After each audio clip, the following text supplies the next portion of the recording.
Gaza ధ్వంసమైంది. ఎక్కడ చూసినా శిథిలాలే దర్శనమిస్తున్నాయి. ఇప్పటి వరకు 55,000 మంది ప్రాణాలు కోల్పోయారు. ప్రజల చేతిలో నగదు లేదు, తినడానికి తిండి లేదు. మరోవైపు గాజాలో కొత్త గ్రూపు తెరపైకి వచ్చింది. హమాస్ను అంతం చేసేందుకు పావులు కదుపుతోంది. మరోవైపు పలు గ్యాంగులు గాజాలో పుట్టుకొచ్చాయి. అసలే ఇజ్రాయెల్ యుద్ధంతో ధ్వంసమైన ఈ స్ట్రీప్లో పరిస్థితులు ఎటువైపు వెళ్తాయో తెలియని అయోమయం నెలకొంది. ప్రజలు మాత్రం కనీసం ఒక్క పూటైనా ఆకలి తీరితే చాలంటున్నారు. కొత్త గ్రూపు నిజంగానే హమాస్ను అంతం చేస్తుందా? గాజా ప్రజలు కొత్త గ్రూపునకు మద్దతు ఇస్తారా? గాజాలో కొత్త గ్రూప్పై ఇజ్రాయెల్ ఏమంటుంది? Watch the story. గాజాలో హమాస్ శకం ముగిసినట్టేనా? హమాస్ను పాపులర్ ఫోర్స్ ఆక్రమిస్తోందా? పాపులర్ ఫోర్స్కు మద్దతిస్తోందెవరు? గాజా పూర్తిగా శిథిలాల దిబ్బగా మారింది. హమాస్ ఇజ్రాయెల్ యుద్ధం కారణంగా ఈ స్ట్రిప్ మొత్తం ధ్వంసమైంది. ఐక్యరాజ్యసమితి అంచనాల ప్రకారం 66% ఇళ్లు ధ్వంసమయ్యాయి. 79,000 ఇళ్లు నేలమట్టమయ్యాయి. మరో 3,70,000 ఇళ్లు దెబ్బతిన్నాయి. విద్యుత్, నీటి సరఫరా, పారిశుధ్యం, సమాచార వ్యవస్థలు పూర్తిగా స్తంభించిపోయాయి. గాజాలో ఉన్న మొత్తం 36 ఆసుపత్రుల్లో ప్రస్తుతం 17 మాత్రమే పాక్షికంగా పనిచేస్తున్నాయి. 136 పాఠశాలలు, యూనివర్సిటీలు, 823 మసీదులు, 3 చర్చిలు నేలమట్టమయ్యాయి. ఈ ఇజ్రాయెల్ దాడులతో ఏర్పడ్డ శిథిలాలు మొత్తం 5 కోట్ల టన్నులు ఉన్నట్లుగా అంచనా వేయబడింది. ఈ శిథిలాలను తొలగించేందుకే కనీసం 21 సంవత్సరాలు పడతాయని ఐక్యరాజ్యసమితి తెలిపింది. ఇక శిథిలాలను తొలగించేందుకు $120 కోట్ల వెచ్చించాల్సిందే అంట. ఇక కూలిన ఇళ్ల శిథిలాల్లో కనీసం 10,000 మంది మృతదేహాలు కూరుకుపోయి ఉంటాయన్న అంచనాలు ఆందోళన కలిగిస్తున్నాయి. ఇక గాజాను పునర్నిర్మించాలంటే 4,000 నుంచి 5,000 కోట్ల అవసరమవుతుందని యుఎన్ నివేదిక వెల్లడిస్తోంది. ఇది రెండో ప్రపంచ యుద్ధం తర్వాత నెలకొన్న అతిపెద్ద విధ్వంసంగా కొన్ని నివేదికలు వెల్లడిస్తున్నాయి. ఇక గాజాను పునర్నిర్మించేందుకు కనీసం 2 దశాబ్దాల సమయం పడుతుందని యుఎన్ విశ్లేషిస్తోంది. ఇదిలా ఉంటే గాజాలో తాజా సమీకరణలు ఆందోళన కలిగిస్తున్నాయి. ఇప్పటికే ఇజ్రాయెల్ దాడులతో ధ్వంసమైన గాజా శిథిలాల్లో ఇప్పుడు ఆధిపత్య పోరు మొదలైంది. ఇప్పటివరకు గాజాను ఏలిన హమాస్కు కొత్త సవాల్ ఎదురవుతోంది. కొత్త గ్రూపు పుట్టుకొచ్చి హమాస్కు సవాల్ విసురుతోంది. ఈ కొత్త గ్రూపు పేరే పాపులర్ ఫోర్సెస్. ఇప్పటికే 300 మంది ఫైటర్లను ఆ గ్రూపు నియమించుకుంది. ఇక్కడ ఆసక్తికరమైన విషయం ఏమిటంటే ఈ కొత్త గ్రూపుకు ఇజ్రాయెల్ మద్దతిస్తోంది. అయితే గాజాలో హమాస్ పాలనకి కొత్త గ్రూపు చరమగీతం పాడుతుందా? నిజానికి గాజాలో హమాస్ను కొత్తగా ముగించేదేం లేదు. జనవరిలో హమాస్, ఇజ్రాయెల్ మధ్య కాల్పుల విరమణ ఒప్పందం కుదిరింది. ఆ సమయంలో గ్రూపును మరింత పటిష్టం చేసుకునేందుకు హమాస్కు అవకాశం లభించింది. కానీ కాల్పుల విరమణ ముగిసిన తర్వాత ఇజ్రాయెల్ నిత్యం దాడులు చేస్తోంది. ఈ దాడుల్లో 95% హమాస్ సీనియర్ లీడర్లు హతమయ్యారు. హమాస్ టాప్ మిలిటరీ కమాండర్లను ఇజ్రాయెల్ వేటాడింది. దాదాపు 80% గాజాపై హమాస్ నియంత్రణ కోల్పోయింది. సింపుల్గా చెప్పాలంటే హమాస్ కొన ఊపిరితో కొట్టుమిట్టాడుతోంది. ఇప్పుడు గాజా పాలన కొనసాగించడానికి హమాస్కు నాయకులే లేరు. దీంతో హమాస్ స్థానంలో కొత్తగా పలు గ్యాంగులు పుట్టుకొచ్చాయి. తామే హమాస్ వారసులం అంటూ ఓ గ్రూప్ చెప్పుకుంటోంది. అదే ది పాపులర్ ఫోర్సెస్. ఈ గ్రూపు ప్రధానంగా రఫాలో మాత్రమే చెలామణి అవుతోంది.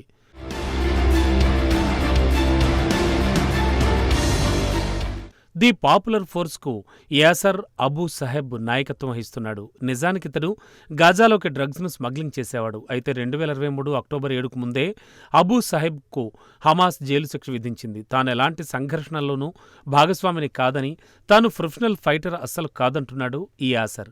ఇటీవల అబూ సహెబ్ ఇజ్రాయెలీ టీవీతో మాట్లాడాడు. ఇజ్రాయెల్ సమన్వయంతో పనిచేస్తున్నట్లు చెప్పాడు. అయితే ఇజ్రాయెల్ టీవీతో ఇలాంటి ఇంటర్వ్యూ ఇవ్వలేదని, ఆ తరువాత పాపులర్ ఫోర్స్ తోసిపుచ్చింది. కానీ గాజాలో ఆట చాలా స్పష్టంగా ఉంది. ఈ గ్రూపును ఇజ్రాయెల్ సమర్థవంతంగా తెరపైకి తెస్తోంది. నిజానికి ఇది పాత వ్యూహమే. లెబనాన్లో హిజ్బుల్లాకు వ్యతిరేకంగా క్రిస్టియన్ తిరుగుబాటు గ్రూపును సృష్టించింది. గాజాలో కూడా ముస్లిం బ్రదర్హుడ్ అనే గ్రూపునకు తెరపైకి తెచ్చింది. ఈ గ్రూపుల ఏర్పాటుకు కారణం ఒకటే. అప్పటికే లెబనాన్ గాజాలో పాతుకుపోయిన గ్రూపులను బలహీనపరచడమే. గాజాలో పాలస్తీనియన్ అథారిటీని బలహీనంగా మార్చేందుకు ముస్లిం బ్రదర్హుడ్ను తీసుకొచ్చింది. కానీ అదే ముస్లిం బ్రదర్హుడ్ ఆ తరువాత హమాస్గా రూపాంతరం చెందింది. ఏళ్ల తర్వాత కూడా అదే స్ట్రాటజీని ఇజ్రాయెల్ అమలు చేస్తోంది. గాజాలో హమాస్ పాలనను అంతం చేయాలని ఇజ్రాయెల్ యోచిస్తోంది. అందుకే కొత్త గ్రూపును తీసుకొస్తోంది. ఈ గ్రూపుతో తమకు ఇబ్బందులు ఉండవని భావిస్తోంది. బహుశా ఇప్పుడు పాపులర్ ఫోర్స్ ఏర్పాటు ఇజ్రాయెల్కు అనుకూలంగా మారచ్చు.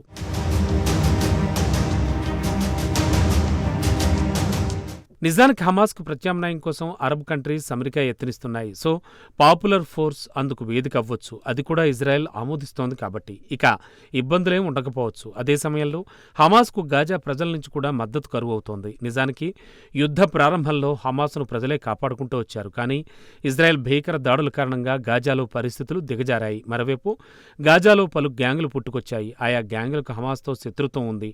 ఈ నేపథ్యంలో ఆ గ్యాంగులన్నింటినీ పాపులర్ ఫోర్స్ ఏకం చేయగలిగితే గాజా కొత్త గ్రూపు వశం అవ్వచ్చు. కానీ ఈ ప్లాన్ ఇరువైపులా రిస్క్తో కూడుకున్నది. ఇజ్రాయెల్కు తప్పకుండా ముప్పు పొంచి ఉంటుంది. గతంలో ఇలాంటి ప్రయత్నమే చేస్తే అది చివరికి హమాస్గా మారింది. ఒకవేళ అదే పొరపాటు మళ్లీ జరిగితే ఎలా? పాపులర్ ఫోర్స్ మరో హమాస్గా మారితే పరిస్థితి ఏంటి? అదే ఇజ్రాయెల్ను వెంటాడే ముప్పుగా చెప్పవచ్చు. అయితే పాపులర్ ఫోర్స్కు స్థానికంగా సమస్యలు తప్పేలా లేవు.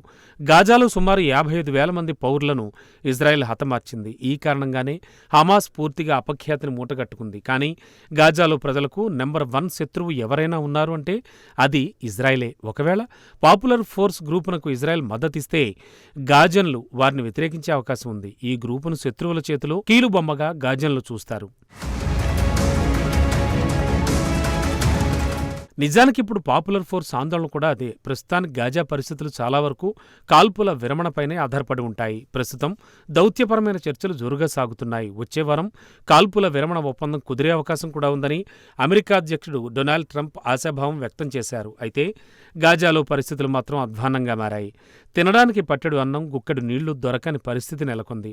నిత్యావసరాల ధరలు గాజాలో ఆకాశాన్ని అంటాయి. ఇప్పుడు కిలో చక్కెర 7,000 రూపాయలు పలుకుతోంది. లీటరు పెట్రోల్ను 2,000 రూపాయలకు విక్రయిస్తున్నారు. నిత్యావసరాలను కొనుగోలు చేయడానికే ఆస్తులు అమ్ముకోవాల్సిన దుస్థితి ఏర్పడింది. ఆహారం, ఔషధాల కొరత ఎదుర్కొంటోన్న గాజా ప్రజలకు కరెన్సీ కష్టాలు తీవ్రమయ్యాయి.